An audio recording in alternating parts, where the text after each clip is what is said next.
விவசாயம் வந்து evergreen demand. இப்போ எப்படி ஒரு காலத்தில் 2000 ஐடி படித்தவங்களாம் பெரிய ஆளோ, இனிமேல் அக்ரிகல்ச்சர் விவசாயம் பண்ணவங்களாம் வந்து கண்டிப்பாக பெரிய ஆளாகும். உப்பு வச்சு பல்ல வளர்க்குவாங்க. அப்போல்லாம் கூட இந்த பிரச்சனை இல்லை. இப்போ தெருக்கு தெரு டென்டிஸ்ட் இல்லை, தெருக்கு கண்ண ஹாஸ்பிட்டல் இருக்குது, தெரு ஐவிஎஃப் மகப்பேறு எதுவும் வந்துச்சு. இது பிகாஸ் ஆஃப் பட்டு இது கிளைமேட்டிக் சேஞ்ச், அதாவது உலகம் வெப்பமயமாகிறதுனால நீங்கள் வெயில் காலத்தில் மழை எதிர்பார்க்கலாம், மழை காலத்தில் வெயில் அதிகமாக எதிர்பார்க்கலாம். ஈவன் போன வருஷம் துபாயில் பாலைவனத்தில் மழை பெஞ்சது.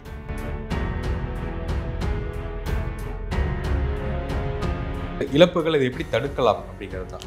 இப்போ சாயில் டெஸ்ட்லாம் பண்ணுறாங்க. அது மாதிரி நிறைய சென்டர் கவர்மெண்ட் ஸ்கீம்ஸ் இருக்குது. அதில் அக்ரி கிளினிக் சொல்கிறாங்க, அக்ரி பிஸ்னஸ் சென்டர், அது மாதிரி. ஸோ நீங்கள் மணல் தன்மைக்கு ஏற்ற மாதிரி விவசாயம் பண்ணணும். நீங்கள் அதாவது ஒரு ஜென்ரேஷன்றது 25 வருஷம்னு சொல்லுவாங்க. 40 வருஷமாக அந்த இடத்துல நெல்லே போட்டு வந்துருப்பீங்க. அதோட தன்மை சில மாறி இருக்கும். இப்போ மாப்பிள்ளை சம்பான்றது பெரிய டிமாண்ட். இப்போ மாப்பிள்ளை சம்பான்றது நான் ஓப்பனாகவே சொல்லுவேன், மாப்பிள்ளை சம்பா தொடர்ச்சியாக சாப்பிட்டோம்னா உணவே மருந்து, மருந்தே உணவு அப்படின்னு திருமூலர் சொல்லியிருக்காரு. உண்மையிலே சாம்பார், ரசம், மோர் இந்த காம்பினேஷன் சயின்டிஃபிக்கலி யாராலுமே பண்ணுவாங்க. மக்கள் வந்து ஒரு நாளைக்கு 3 வேளை கண்டிப்பாக சாப்பிட்டாங்க. பட் விவசாயி ஒரு நாளைக்கு 3 வேளை கண்டிப்பாக தேவை. ஏன்னா பசிச்சா சாப்பாடு போட்டாகணும். அப்போது உலகத்துக்கே படி அளக்கிற ஒரே தொழில் வந்து உழவு தொழில். ஏஎஃப் அக்ரிகல்ச்சர் இன்ஃப்ராஸ்ட்ரக்சர் ஃபண்டுன்றது ஸ்டேட் கவர்மெண்ட், சென்ட்ரல் கவர்மெண்ட்டுடைய விவசாய சார்ந்த அனைத்து திட்டங்களுக்கும் வட்டியில் மானியம் தராங்க. எனக்கு தெரிஞ்சு ஒவ்வொரு மாவட்டத்துலேயும் கம்பல்சரி 7லேருந்து 10 குடோன் வைக்கணும், இப்போதைய நெசசிட்டியே இருக்குது.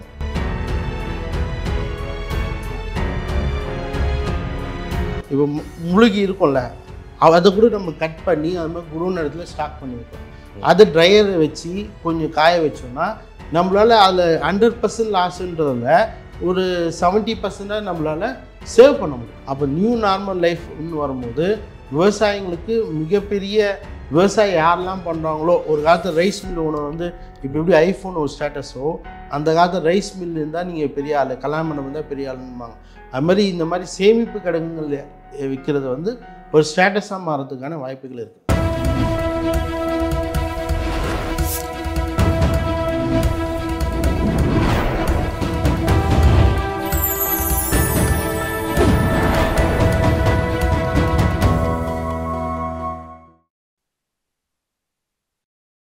சேனல் 5 தமிழர்களுக்கு வணக்கம். இன்றைய நேர்காணலில் நம்முடன் இணைந்திருப்பவர் பாதுகாப்பு பொறியாளர் திரு பிரபுகாந்தி ஜெயின் அவர்கள். வணக்கம் சார். வணக்கம்.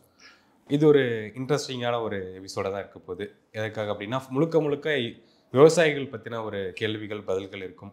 விவசாயிகளுக்கு என்னென்ன டவுட் எல்லாமே இருக்கோ அது எல்லாமே இந்த நிகழ்ச்சி வந்து கேட்க போகிறோம். ஸோ ஸ்கிப் பண்ணாமல் பாருங்கள், ஒரு யூஸ்ஃபுல்லான வீடியோவாக இருக்கும். சார், முதல்ல என்ன கேள்வி அப்படின்னா, ஜென்ரலாக விவசாயிகள் பார்க்கும்போது அவங்களுக்கு இழப்புகள் தான்.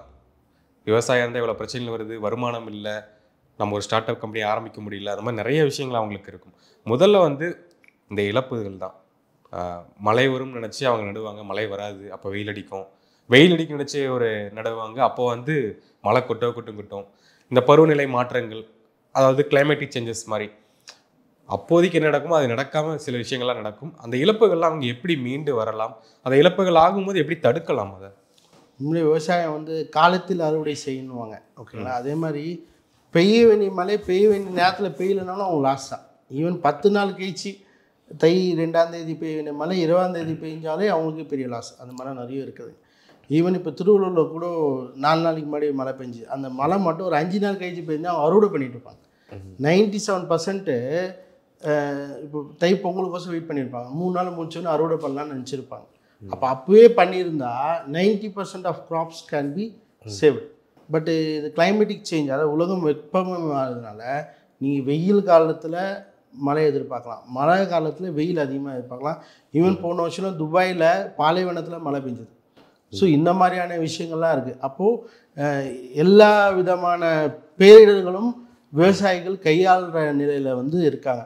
ஆல்ரெடி மாநில அரசாங்கமும் மத்திய அரசாங்கமும் இழப்பீடுகள், காப்பீடுகள், அது மாதிரி நிறைய திட்டங்கள் கொடுத்தாலும் விவசாயிகளுக்கு இன்னும் மிகப்பெரிய சென்ட்ரல் கவர்மெண்ட் தர ஸ்கீம்ஸ் வந்து போய் சென்றடைகிறது தான் சொல்லணும். செகண்ட் பாயிண்ட்டு, ஒரு விழிப்புணர்ச்சி இல்லை, அதுதான் மிகப்பெரிய சாபக்கேடாக இப்போ அது சென்றடையில் எடுத்துக்கலாமா இல்லை அவங்களுக்கு போய் நீ சேரலை அப்படின்னு எடுத்துக்கலாமா? விழிப்புணர்ச்சி தான் சொல்லணும். அதாவது இப்போ இந்த மாதிரி டிவி சேனல்ஸ் வந்து தொடர்ச்சியாக இந்த மாதிரி இப்போ அந்த காலத்தில் என்னது பொதிகையில் வயலும் வாழ்வும் ஒன்று போடுவாங்க. அது ஒன்றும் போயிட்டு அது படிப்பு பொதிகை பொதுவாக நிறைய பேர் பார்க்குறதில்ல, ஒப்பனை சொல்கிறேன். ஸோ அப்படின்னும் இந்த மாதிரி விஷயங்கள் ஜனரஞ்சகமாக எடுத்துகிட்டு போயிட்டு இப்போ எப்படி டிவி சீரியல் பார்க்குறாங்க மக்கள், பிக் பாஸ் பார்க்குறாங்களோ அந்தளவுக்கு விவசாயியோட கஷ்டங்கள் ஒரு பக்கம் சொல்யூஷன் தரத்துக்கு ஸ்டேட் கவர்மெண்ட்டும் சென்ட்ரல் கவர்மெண்ட்லேயும் ஸ்கீம்ஸ் இருக்குது. இதை பிரிட்ஜ் பண்ணுறதுக்கு இந்த மாதிரி தமிழ் நியூஸ் 5 சேனல் மாதிரி சேனல்ஸ் வந்து முன்னே இருந்தால் சில விஷயங்கள் தவிர்க்கலாம். அதான் சார், இப்போ நம்ம ஆரம்பித்த வந்து இழப்புகள் இதை எப்படி தடுக்கலாம் அப்படிங்கிறது தான் சார். இப்போது உண்மையிலே விவசாயிகள் வந்து ரொம்ப அரும்பாடுபட்டு இப்போ சாயில் டெஸ்ட்லாம் பண்ணுறாங்க. அந்த மாதிரி நிறைய சென்ட்ரல் கவர்மெண்ட் ஸ்கீம்ஸ் இருக்குது. அதில் அக்ரி கிளினிக் சொல்கிறாங்க, அக்ரி பிஸ்னஸ் சென்டர், அது மாதிரி. ஸோ நீங்கள் மணல் தன்மைக்கு ஏற்ற மாதிரி விவசாயம் பண்ணணும். இப்போது நீங்கள் விவசாயம் பண்ணிங்கன்னா காலங்காலமாக பண்ணிட்டு இருப்பீங்க. ஒரு 2 ஜென்ரேஷன் நீங்கள், அதாவது ஒரு ஜென்ரேஷன்றது 25 வருஷம்னு சொல்லுவாங்க. 40 வருஷமாக அந்த இடத்துல நெல்லே போட்டு வந்திருப்பீங்க. அதோட தன்மை சில மாறி இருக்கும். இப்போ எது போட்டால் விதையும் எது போட்டால் வரும்ன்றத அந்த சாயிலை நீங்கள் டெஸ்ட் பண்ணி அந்த அக்ரி கிளினிக்கு, அக்ரிகல்ச்சர் யூனிவர்சிட்டி எல்லா மாவட்டத்துலேயும் இருக்குதுங்க. கலெக்டர் ஆஃபீஸ்லேயே இருக்கும், அக்ரிகல்ச்சர் ஆஃபீஸ்னு ஒருத்தர் இருப்பார். அங்கே போய்ட்டு நீங்கள் சாயில் டெஸ்ட் பண்ணிவிட்டு இந்த இடத்துல எதை விதை போட்டால் நல்லாயிருக்கும். வெறும் அரிசி, நெல், சிறுதானியம் போடுறது, நிறைய சிறுதானியங்கள் சம்மந்தமான நிறைய விஷயங்கள் இருக்குது. இப்போது நெல் ஜெயராமன் ஒருத்தர் இருக்காருங்க. அந்த மாதிரியான நிறைய நம்மளுடைய புராதன, இப்போ ஈவன் கொரோனாக்கு அப்புறம் நம்மளுடைய உணவுகள் உலகம் முழுக்க சந்தைப்படுத்துக்கான வாய்ப்புகள் மிக மிக பிரகாசம். இப்போ மாப்பிள்ளை சம்பான்றது பெரிய டிமாண்ட். இப்போ மாப்பிள்ளை சம்பான்றது நான் ஓப்பனாகவே சொல்லுவேன், மாப்பிள்ளை சம்பா தொடர்ச்சியாக சாப்பிட்டோம்னா இப்போ IVF, அதாவது குழந்தை பேருக்கோசம் அங்கங்கே ஹாஸ்பிட்டல் தெரு முளைச்சிட்ருக்கு. அதெல்லாம் வந்து எல்லாமே பண்ணிடலாம். இயற்கை உலகத்திலே மிகப்பெரிய நாகரிகம், மிகப்பெரிய பண்பாடு வந்து தமிழன் பண்பாடு தான் சொல்லுவாங்க. உணவே மருந்து, மருந்தே உணவு அப்படின்னு திருமூலர் சொல்லியிருக்கார். உண்மையிலே சாம்பார், ரசம், மோர் இந்த காம்பினேஷன் சயின்டிஃபிக்கலி யாராலுமே பண்ண முடியாது. ஈவன் நான் ஓப்பனாகவே சொல்கிறேன், பெரிய பெரிய வெளிநாட்டுக்காரங்களாம் வராங்கன்னா நாங்கள் ஃபேக்ட்ரி பற்றி டிஸ்கஸ் பண்ணிவிட்டு கோயிலுக்கு கூட்டும் போகிறச்ச அந்த பிரசாதம் கொடுக்குறாங்களே அதை நம்ம வாங்கி சாப்பிட்றோம். அவங்க சொல்கிறாங்க யாரோ ஒருத்தவங்க பிரசாதம் தராங்க, அதை நம்பி நீங்கள் எப்படி வாங்குறீங்க, அதில் எதுவும் பாய்சனோ எதாவது கலந்துருக்கலாமே அப்படின்னு அவங்க இது சொல்கிறாங்க. பட் நம்ம இதில் பாருங்கள், ஒரு திருவிழான்னு இருந்தாலே அங்கே மோர் கொடுப்பாங்க, ஜூஸ் கொடுப்பாங்க, சாப்பாடு கொடுப்பாங்க. முன்ன பின்ன தெரியாததானே நம்பி நம்ம சாப்பிடுவோம். ஸோ இந்த மாதிரியான பண்பாடுகள் இருக்குது. இந்த மாதிரி பண்பாடு ப்ளஸ் விவசாயம் சார்ந்த தொழில் தான் வந்து மக்கள் வந்து ஒரு நாளைக்கு 3 வேளை கண்டிப்பாக சாப்பிட்டாங்க. ஒரு ஜட்ஜோ, ஒரு டாக்டரோ, ஒரு பெரிய சாஃப்ட்வேர்னா கூட எப்பயோ ஒரு வாட்டி தான் தேவைப்படுறாங்க. பட் விவசாயி ஒரு நாளைக்கு 3 வேளை கண்டிப்பாக தேவை. ஏன்னா பசிச்சா சாப்பாடு போட்டாகணும். அப்போது உலகத்துக்கே படி அளக்கிற ஒரே தொழில் வந்து உழவு தொழில். பட் உழவு தொழில் வந்து துரதிர்ஷ்டவசமாக, அதுவும் இந்த கிளைமேட்டிக் சேஞ்ச், காலநிலை மாறுபாட்டால் மிகப்பெரிய பொருளாதார இடிதான் அப்படின்னு தான் சொல்கிறேன். ஏன்னா கஷ்டப்பட்டு விவசாயம் பண்ணி செஞ்சு ஒன்றும் சொல்கிறேன், எல்லா கம்பெனியும் டார்கெட் வச்சு அந்த வருஷத்துக்கு எவ்வளோ டேர்ன் ஓவர் வச்சு ஒர்க் பண்ணாங்க. ஆனால் ஒவ்வொரு விவசாயியும் அதில் லாபம் வருதோ நஷ்டம் வருதோ அவன் விவசாயியை விட்டு வெளியவும் போக மாட்டான். நஷ்டம் தெரிஞ்சு கூட ஒரு வியாபாரம் பண்ணான்னா அது ஒரே தொழில் விவசாயம் மட்டும்தான். ஸோ விவசாயி உண்மையிலே கடவுளுக்கு சமமானவன். அந்த விவசாயியை கரெக்டாக நம்ம யூட்டிலைசேஷன் பண்ணுறதுக்கு ஸ்டேட் கவர்மெண்ட்லேயும் சென்ட்ரல் கவர்மெண்ட்லேயும் நிறைய ஸ்கீம்ஸ் இருக்குது. அந்த ஸ்கீம்ஸை மக்கள் மத்தியில் போய் சேர்த்தா மிகப்பெரிய விழிப்புணர்ச்சி ஏற்படும். ஓகே, இப்போ நீங்கள் சொன்ன மாதிரி இந்த ஸ்கீமில் ஒரு ஸ்கீம் தான் வந்து AIF, அக்ரிகல்ச்சர் இன்ஃப்ராஸ்ட்ரக்சர் ஃபண்ட். இந்த AIF வந்து என்னது, இது எதற்காக பயன்படுது? அக்ரிகல்ச்சர் இன்ஃப்ராஸ்ட்ரக்சர் ஃபண்ட் அப்படின்றது இந்த ஆத்ம நிர்பான் பாரத்தில் இந்த கோவிடுக்கு அப்புறம் கொண்டு வராங்க. இதில் நான் பர்டிகுலராக ஒரு விஷயம் சொல்கிறேன். AIF அக்ரிகல்ச்சர் இன்ஃப்ராஸ்ட்ரக்சர் ஃபண்டுன்றது ஸ்டேட் கவர்மெண்ட் சென்ட்ரல் கவர்மெண்ட்டுடைய விவசாய சார்ந்த அனைத்து திட்டங்களுக்கும் வட்டியில் மானியம் தராங்க. அதாவது 9% தான் வட்டி வைக்கணுங்க, அதுக்கு மேலே வைக்கக்கூடாது விவசாயிக்கு. அதில் 3% மானியம். அப்போ 6% நீங்கள் கட்டினா போதும். இதுதான் அந்த ஸ்கீம். அதில் இப்போ நீங்கள் ஃபார் எக்ஸாம்பிள் இப்போது பருவநிலை மாறுபாட்டுக்கு ஏற்ற விவசாயம்னு சொல்கிறேன் இல்லைங்க, எனக்கு தெரிஞ்சு ஒவ்வொரு மாவட்டத்துலேயும் கம்பல்சரி 7 to 10 குடோன் வைக்கணும், இப்போத்திய நெசசிட்டியே இருக்குதுங்க. அப்போது அந்த குடோன் மாதிரி ஒரு இடம் இருந்ததுன்னா, இந்த மாதிரி மழை பெஞ்சிச்சு, இப்போ திருவள்ளூரில் மழை பெஞ்சிருக்கு, திருவாரூரில் பெஞ்சிருக்கு, உடனே நம்ம அறுவடை பண்ணி இந்த ஸ்டேஜில் கூட இப்போ முழுகி இருக்கும்ல, அதை கூட நம்ம கட் பண்ணி அது மாதிரி குடோன் இடத்துல ஸ்டாக் பண்ணி வைக்கலாம். அதை ட்ரையரை வச்சு கொஞ்சம் காய வச்சோன்னா நம்மளால் அதில் 100% லாஸுன்றதில் ஒரு 70% நம்மளால் சேவ் பண்ண முடியும். ஸோ இதுதான் ரொம்ப ரொம்ப முக்கியம். அதுதான் நான் திருப்பி என்ன சொல்கிறேன்னா, அங்கங்கே ஆக்ரோ இண்டஸ்ட்ரி மாதிரி எல்லா மாவட்டத்துலேயும் கம்பல்சரி, ஈவன் எனக்கு செஞ்சி பக்கத்துலலாம் நிறைய வாட்டி பார்க்குறேன், மண்டியில் எடுத்து வந்து அடுக்கி வச்சுருவாங்க. மக்கள்லாம் போராடுறாங்க, எங்களுக்கு ஒரு பெரிய குடோன் இல்லை, குடோன் கொடுத்தா இது ஸ்டாக் பண்ணி வச்சுப்போம். இன்னொன்று நல்ல ரேட் எப்போ வருதோ அப்போ விற்கலாமே. இவங்களுக்கு தெரியும் தக்காளி 1 கிலோ 4 ரூபாய் 5 ரூபாய்லாம் விற்பாங்க. எடுத்துகிட்டு போயிட்டு இதில் போட்டுருவான், காவாலையோ இல்லாட்டி சகதிலையோ கொட்டிட்டு போவாங்க.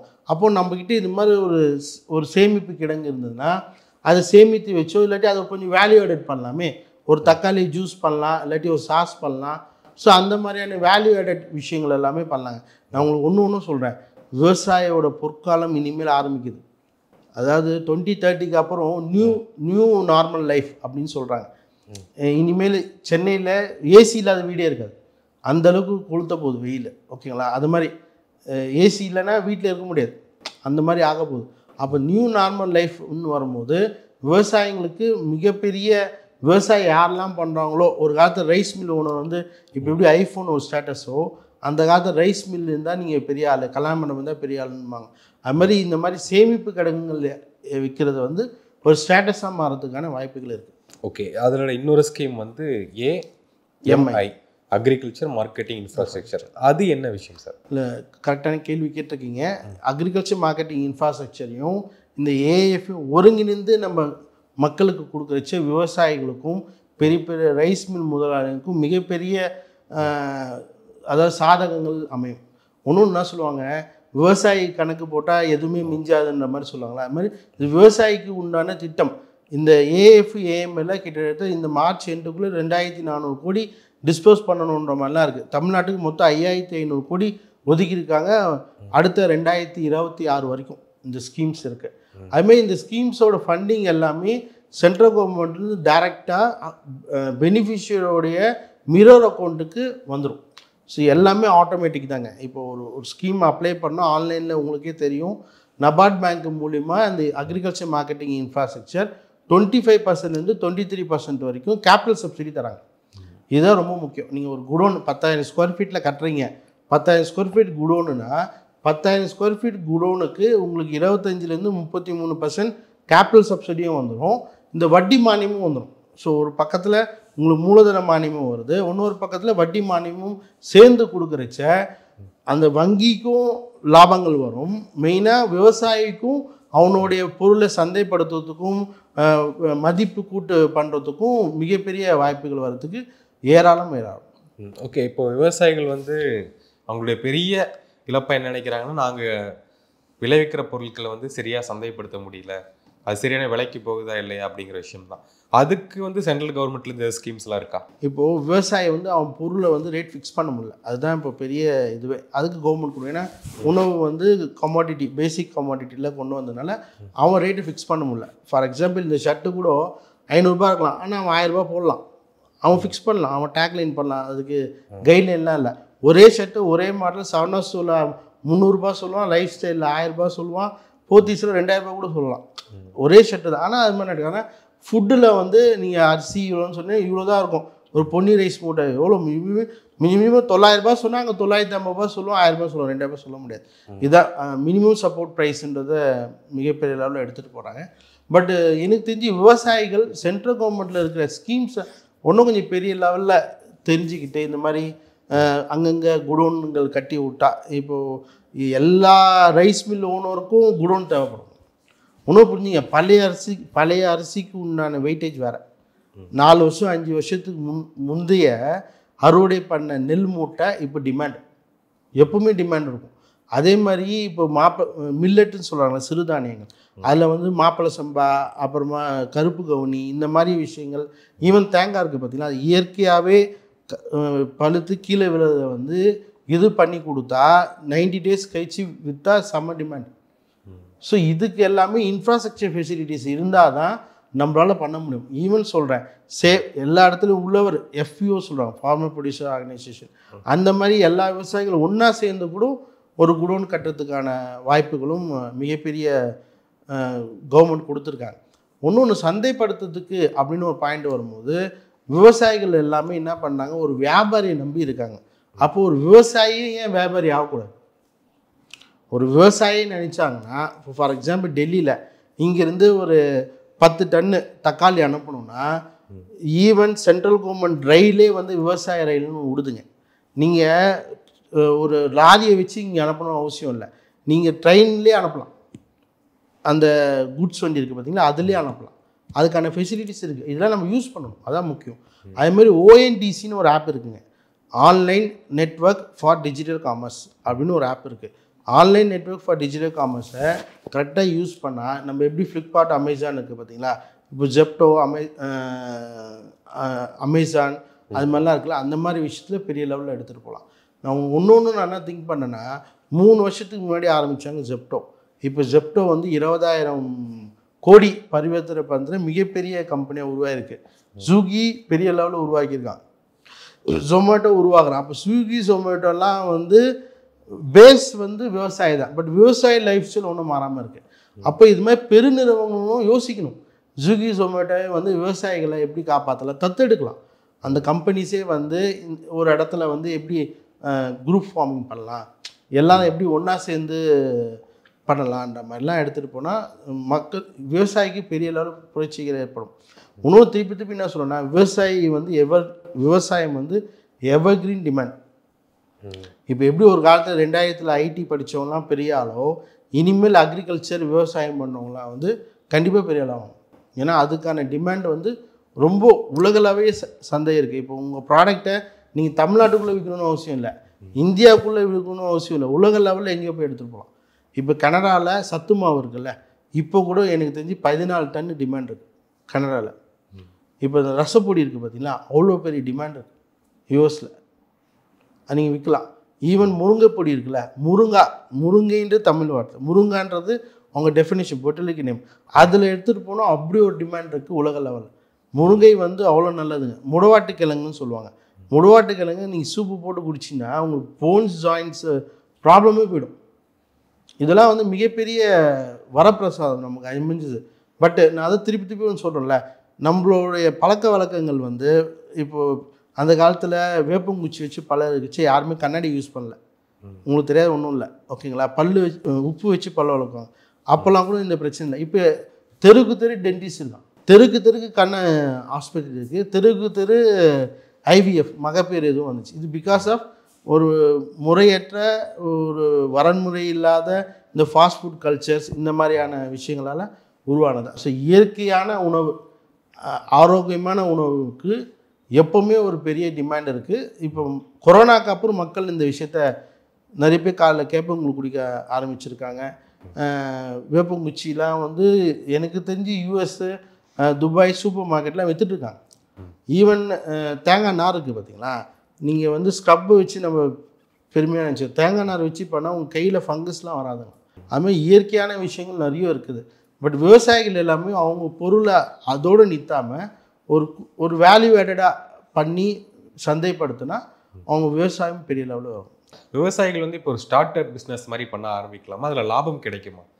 நல்ல கேள்வி கேட்டிருக்கீங்க. நான் திருப்பி சொல்கிறேன், ஒரு விவசாயி எப்பவுமே வியாபாரியை நம்பி அவன் விவசாயம் பண்ணுறதை விட ஒரு விவசாய வியாபாரியாக உருவாக்குறது தான் இந்த அக்ரி ஸ்டார்ட் அப்புக்கான மிகப்பெரிய வரப்பிரசாதம். இன்னொன்று, ஸ்டார்ட் அப்புக்கும் ஒரு பிஸ்னஸுக்கும் ஒரு வியாபாரிக்கும் என்ன வித்தியாசம்னா, ஒரு ஸ்டார்ட் அப் ஒரு வியாபாரம்னா நீங்கள் என்ன நினைப்பீங்க, ஒரு கடை இருக்கணும், அந்த கடையில் 2-3 பேர் வேலை செய்யணும், அங்கே லைட்டு போகணும், வெயிட் மிஷின் இருக்கணும், எல்லாமே இருக்கணும். ஸ்டார்ட் அப்புக்கு எதுவுமே ரூல்ஸ் அண்ட் ரெகுலேஷனே இல்லை. உங்களோட ஐடியாஸ் மட்டும் இருந்தாலே போதும், இன்னோவேஷன் மட்டும் இருந்தாலே போதும். ஒன்றும் இல்லை, இப்போ ஜெப்டோவே எடுத்துங்க. ஜெப்டோ எத்தனை மளிகை கடை வச்சுருக்கான், சொந்தமாக எதுவுமே கிடையாது, எந்த மளிகை கடையும் கிடையாது. இப்போ ஓலா ஊபர் கூட எடுத்துங்க, எத்தனை கார் இருக்குது சொந்தமாக, எத்தனை காருக்கு டிரைவர் கொடுக்குறான், பெட்ரோல் ஊற்றுறான், இன்சூரன்ஸ் வச்சுருக்கான், ஒன்றுமே கிடையாது. கார் எடுத்துன்னு போயிடுச்சு, ஆக்சிடென்ட் ஆனாலும் ஓலா பொறுப்பு எடுத்துக்காது, புரிதுங்களா. ஸோ அவ்வளோ விஷயங்கள். இப்போ இதுவே நான் ஒரு 10 கார் வச்சுருக்கேன்னா, இப்போ பொங்கல் வந்து அவன் டிரைவருக்கு போனஸ் கொடுக்கணும், அவனுக்கு மாதம் சம்பளம் தரணும், இதில் இந்த பண்ணால் கூட 3 நாள் கழிச்சு தான் அவனுக்கு கையில் காசு வருது டிரைவருக்கு. ஸோ இந்த மாதிரி இன்டெலெக்சுவல் ஐடியாஸை வந்து நம்மளுடைய இது வந்து ஐபி பண்ணும், இன்டெலெக்சுவல் ப்ராப்பர்ட்டி ரைட். நம்மளோட உணவு முறைகள் எல்லாத்தையுமே நம்ம பேட்டர்ன் பண்ணோன்னா, ப்ளஸ் கீரை வகைகள்லாம் மிகப்பெரிய டிமாண்ட் இருக்குது உலக லெவலில். அதை திருப்பி திருப்பி சொல்கிறது தான், உணவே மருந்து. ஈவன் சின்ன குழந்த, எங்கள் ஃப்ரெண்டோட குழந்தை பார்த்தோம், ஹாஸ்பிட்டல் போனாங்க, 20,000 செலவு பண்ணால் எதுவுமே பண்ணாங்க. எங்கள் பாட்டி வந்து வயிற்றில் விளக்கெண்ணெய் தடவினாங்க, within 1 hour problem solve. So அதுக்குன்னு நான் இங்கிலீஷ் மெடிசன் அகெயின்ஸ்ட்னு சொல்ல வரல. நம்மளுடைய ட்ரெடிஷ்னல் ஃபுட்ஸ், ட்ரெடிஷ்னல் வைத்தியங்கள் மூலிமா மூவ் பண்ணுறது எவ்வளோ நல்லது. உங்கள் நேரத்துக்கும் நேர்காணலுக்கும் மிக்க நன்றி. வணக்கம் சார். நன்றி சார்.